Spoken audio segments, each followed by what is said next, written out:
Corona vaccine को कल मिल सकती है मंजूरी। वैक्सीन पर कल फिर एक्सपर्ट कमेटी की बैठक होगी। मंगलवार को कमेटी ने तीनों वैक्सीन पर चर्चा की थी। इसमें फाइजर की, सीरम की और भारत बायोटेक की वैक्सीन पर चर्चा थी। भारत में वैक्सीन की तैयारी अब अंतिम चरण में है। प्रधानमंत्री मोदी ने आज ही इसका जिक्र किया। नए साल पर दवाई भी और कड़ाई भी, ये दोनों बहुत जरूरी है। इस बात का जिक्र भी प्रधानमंत्री ने अपने संबोधन में किया। सबसे बड़े टीकाकरण अभियान की तैयारी जारी है, अंतिम चरण में तैयारी चल रही है, ये प्रधानमंत्री ने जिक्र किया। आपको बता दें, वीडियो कॉन्फ्रेंसिंग के जरिए राजकोट में एम्स का उद्घाटन पीएम ने किया और इसी मौके पर ये सारी बातें प्रधानमंत्री की तरफ से की गई।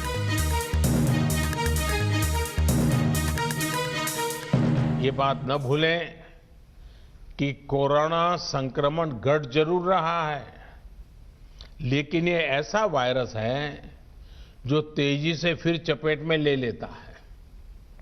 इसलिए 2 गज की दूरी, मास्क और सैनिटेशन के मामले में ढील बिल्कुल नहीं देनी है। तो देखिए, पीएम ने कहा कि दवाई भी जरूरी है, कड़ाई भी जरूरी है। लेकिन इस वक्त एक और बड़ी खबर आ रही है। कोरोना वैक्सीन के टीकाकरण की बड़ी तैयारी चल रही है। 2 जनवरी से सभी राज्यों में वैक्सीन का ड्राई रन शुरू हो जाएगा। पिछले कई दिनों से 4 राज्यों में ड्राई रन चल रहा है और जल्दी ही देश भर में शुरू होगा वैक्सीनेशन का काम। चूंकि हमारा देश बहुत बड़ा है, 130 करोड़ से ज्यादा की आबादी, उसके लिए वैक्सीनेशन का काम शुरू होगा।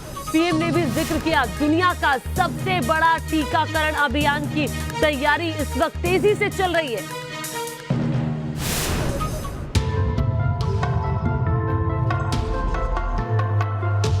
कोरोना से परेशान दुनिया और खासकर भारत के लिए गुड न्यूज आने वाली है।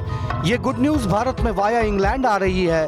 दरअसल ब्रिटेन में 8 दिसंबर से फाइजर वैक्सीन के साथ वैक्सीनेशन प्रोग्राम चल रहा है। उसमें कोविशील्ड का नाम भी शामिल हो गया है। ब्रिटेन ने ऑक्सफोर्ड और एस्ट्राजेनेका की बनाई इस वैक्सीन को मंजूरी दे दी है।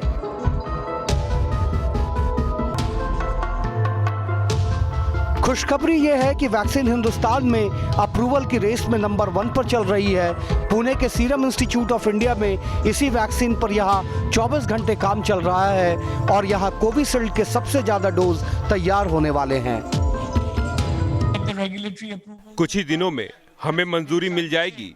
उसके बाद ये सरकार पर निर्भर करता है कि वो कितनी जल्दी इसे लेंगे और हमारे पास 2021 के जुलाई तक इसके 300 मिलियन डोज होंगे। अगर सब कुछ ठीक रहा तो भारत में नए साल के पहले हफ्ते में कोरोना की वैक्सीन मिलने लगेगी। सीरम इंस्टीट्यूट ऑफ इंडिया में तैयार हो रही कोविशील्ड वैक्सीन न सिर्फ सस्ती है बल्कि इसका स्टोरेज भी किफायती है। इसे सामान्य रेफ्रिजरेटर वाले टेम्परेचर पर स्टोर किया जा सकता है। कोविशील्ड सबसे सेफ वैक्सीन मानी जा रही है।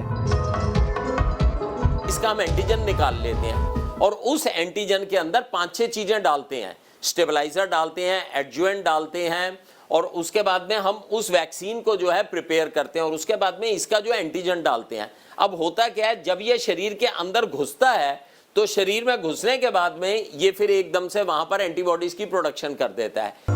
भारत में वैक्सीनेशन की तैयारियों पर बुधवार को सब्जेक्ट एक्सपर्ट कमेटी की बैठक हुई, जिसमें फाइजर ने और समय मांगा है। सीरम और भारत बायोटेक ने जो डाटा दिया है उसके विश्लेषण के बाद 1 जनवरी को SEC की फिर बैठक होनी है। माना जा रहा है कि नए साल के पहले दिन कोविशील्ड को मंजूरी मिल सकती है। कोरोना कितना भी रूप रंग बदल ले, उसे हारना तय है और हर बार की तरह जीत इंसानियत यानी मानवता की होगी। Team news nation. और देखिए, कल नए साल की शुरुआत वैक्सीन की खुशखबरी से हो सकती है। DCMR की तरफ से भी ये कहा गया है, DCGI की तरफ से, माफ कीजिएगा। कोरोना के नए स्ट्रेन पर ICMR के वैज्ञानिक डॉक्टर सिमरन पांडा का न्यूज नेशन पर बड़ा बयान सामने आया है। डॉक्टर सिमरन ने कहा है कि भारत का भी नया स्ट्रेन सामने आ सकता है, यानी कि ब्रिटेन और अफ्रीका की तरह ही भारत में कोरोना का रूप बदल सकता है। उन्होंने ये भी कहा कि ब्रिटेन और दक्षिण अफ्रीका में वायरस में जो बदलाव हुआ है वो ज्यादा बड़ा नहीं है, इसीलिए वैक्सीन कारगर होगी। अगर वायरस में बड़ा परिवर्तन आया तो वैक्सीन बेअसर होगी। आइए आपको सुनाते हैं डॉक्टर की तरफ से क्या कुछ कहा गया है। सर अगर बात की जाए जैसे ब्रिटेन में, साउथ अफ्रीका में और भी कई देशों में नया स्ट्रेन मिलने की बात आई है, क्या इंडिया में भी इतना म्यूटेशन हो गया है कि नया स्ट्रेन निकल सकता है, जैसा हैदराबाद से जानकारी मिल रही है? देखिए, कोई वायरस जब प्रोलिफरेट करते हैं, उसका आंकड़े बढ़ते हैं, तो थोड़ा थोड़ा बदलाव आता ही है। दिस इज़ नोन, और इसमें कोई बुरी बात नहीं है कि या अजीब सा बात है, नया एक बात है, ऐसा बात है नहीं। वायरस जब खुद को बढ़ाने का, आंकड़े बढ़ाने का कोशिश करता है, वो प्रोलिफरेशन जो होता है, रेप्लिकेशन का टाइम, थोड़ा थोड़ा बदलाव इसमें आते हैं। लेकिन वायरस एक ही रहता है, और छोटा छोटा जो परिवर्तन, बदलाव, उसको हम कहते हैं ड्रिफ्ट। और कुछ बहुत बड़ा परिवर्तन आ जाते हैं, बहुत सा चेंज, तो ज़्यादा ही चेंज आ जाते हैं, तो उसको हम लोग कहते हैं शिफ्ट। लेकिन कोरोना वायरस एक आरएनए वायरस है, उसको प्रोलिफरेशन का टाइम, चेंजेस जो हो रहा है, वो सिर्फ यूके या यूरोपियन कंट्रीज़ या दूसरा कुछ कंट्री में होंगे और इंडिया में नहीं होंगे, ये सोचना गलत है। तो इंडिया में दूसरा बाहर से आने का ज़रूरत है, ऐसा बात नहीं है। ये इंडिया में जो जितना इन्फेक्शंस फैले हैं, उधर वायरस को प्रोलिफरेशन चलता रहता है और उसी में परिवर्तन जरूर आ सकते हैं। सो ये जो चीज़ें हैं, biological process of viral proliferation, that's known and expected to happen. Sir आपने कहा कि ड्रिफ्ट अभी नज़र आ रहा है, चेंज अभी नहीं हुआ है, लेकिन आरएनए बेस्ड बीमारियां, सार्स की बात करें, क्योंकि नोवल कोरोना वायरस तो नया है, लेकिन सार्स की बात करें, क्या चेंज आ जाता है जनरली, या ड्रिफ्ट ही होता है? और किस तरीके से भारत की तैयारी है, भारत के अंदर से अगर नया स्ट्रेन निकलता है? देखिए, ड्रिफ्ट हो या शिफ्ट हो, दोनों ही चेंज है, परिवर्तन या बदलाव, छोटा बड़ा। हाँ, सो चेंज नहीं है ये बोलना गलत रहेगा। तो और जो छोटा छोटा चेंज होता है, अब देखिए ना, मैं मेरा पेरेंट से आया हूँ दुनिया में, लेकिन मेरा जो मिलता जुलता है पेरेंट, फादर को साथ या मदर को साथ, एकदम एग्जैक्ट कार्बन कॉपी नहीं हूँ, बदलाव तो होता है। तो for any organism, for while proliferating और producing the next generation, changes होना जरूरी है और होते भी हैं। So that drift or smaller change is not a matter of concern.